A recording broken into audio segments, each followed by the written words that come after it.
peace at last, away from the hustle and bustle of urban life. Yes, there are times when our community may seem as crowded and busy as your own. But take a stroll along our tree-shaded streets. Meet our movers and shakers. Listen to our choir. Visit our favorite watering holes and our town square, and you'll see that there's a world of difference here.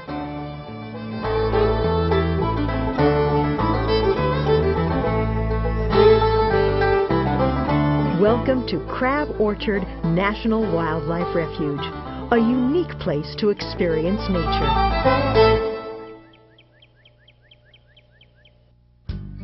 A bird's eye view of the refuge reveals 44,000 acres of varied habitats, gently rolling plains, lakes, wetlands, forests, fields, steep cliffs and rocky outcroppings, and a 4,000-acre wilderness area.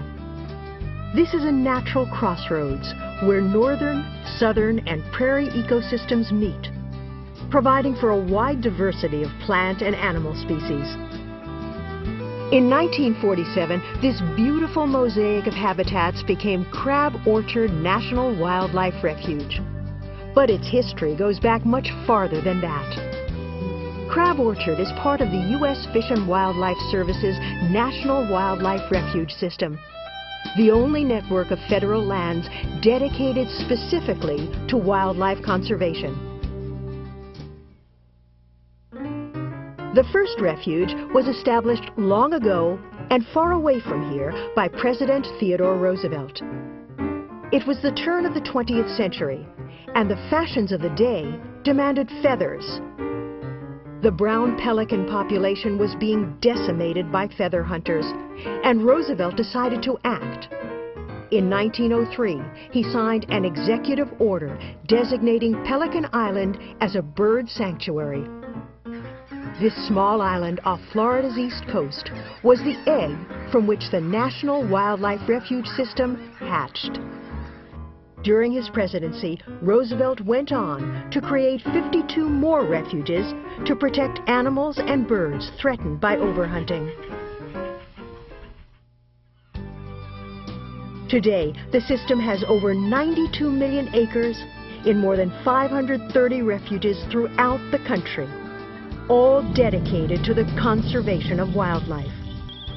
The refuges provide vital habitats, which are carefully managed for the benefit of wildlife. They also promote conservation through environmental education programs and recreational opportunities related to wildlife. But within the refuge system, Crab Orchard is unique in several ways. Its differences date back to the 1930s and what happened here during World War II. In 1936, during the Great Depression, several thousand acres of barren farmland were acquired by the government as a site for 3 recreational reservoirs. The Work Progress Administration employed many local residents to build the lakes, and the first, Crab Orchard Lake, was completed in 1939. World War II interrupted the lake building project, but the land and new water supply were put to use for the munitions industry. The ordnance plant here had a peak wartime workforce of 10,000 people and turned out 500,000 shells and bombs each month. In 1947, the land was turned over to the U.S. Fish and Wildlife Service, and Crab Orchard National Wildlife Refuge was established.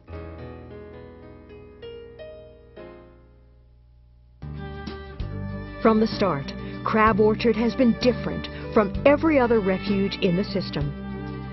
Although wildlife conservation is its central mission, the refuge is also required to provide land for industry, agriculture, and recreation. As a result, Crab Orchard's past is integrated into its present. Munitions and other products are still manufactured here, and farmers still work some of the land. However, the human activities are not allowed to impact the wildlife, and in many cases are beneficial. Crops on the 5,000 acres of farmland are only partially harvested.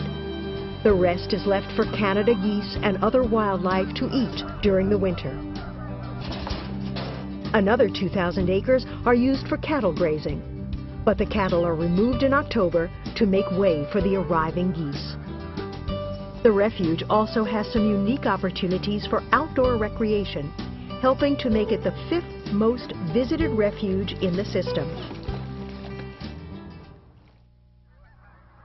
However, most of our more than 1 million visitors come to enjoy our flora and fauna, and there's plenty to see in every season.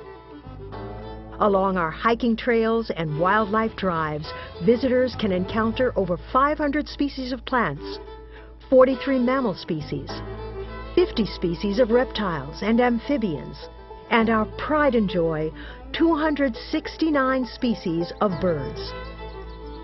Lying near the middle of the Mississippi Flyway, the refuge is a vital stepping stone for migrating birds and a winter feeding and resting area for Canada geese and other waterfowl. By December, the refuge's goose flock can exceed 185,000 birds, grazing in the fields and paddling in the 3 man-made lakes. And they are not alone. Thousands of waterfowl, representing some 25 other species, join them here for the winter. Several bald eagles spend the winter at Crab Orchard and can often be seen in the trees overlooking the waterfowl flocks. As spring appears on the refuge, the overwintering birds head north to their breeding grounds. They make way for other migrant flocks, which stop over at Crab Orchard to rest and feed on their way north. Thousands of mallards, widgeon, scaup, mergansers, and other ducks can be seen during this spring migration. Some birds stay here year-round, including the colorful wood ducks, which nest in man-made boxes along the creeks and lake shorelines. 2 pairs of bald eagles also nest here in the wilderness area. As the weather warms, the refuge's mammal population becomes more visible. Beaver and the effects of their work can be seen along the shorelines. The damage they do to the trees is offset by the excellent waterfowl habitat they create. Raccoon, coyote, and white-tailed deer are also common on the refuge. White-tailed deer are one of Crab Orchard's great success stories. 9 deer released in the 1940s grew to a population of about 4,000 animals by the 1960s. Soon, damage to the woodlands and crops signaled that the deer population had outgrown the refuge. A fall hunt was established to reduce the herd, and this management practice continues today. The highlight of spring at Crab Orchard is its glorious wildflower display. The flowering species bloom in succession from late February until the end of summer. But April is the peak month for nature's finery.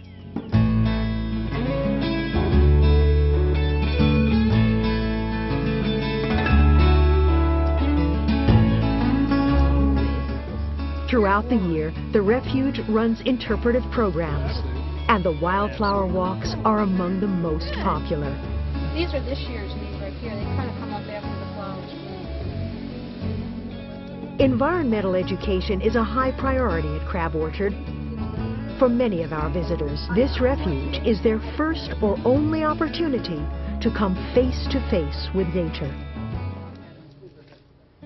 Among them are thousands of school children who take part in our youth camps. The children learn about Crab Orchard's habitats and how they are managed for the wildlife. The fox has become less secretive and more inclined to move into urban areas. They see firsthand how the various plants and animals interact to create delicately balanced ecosystems. And they take away a better understanding of the importance of wildlife and natural areas.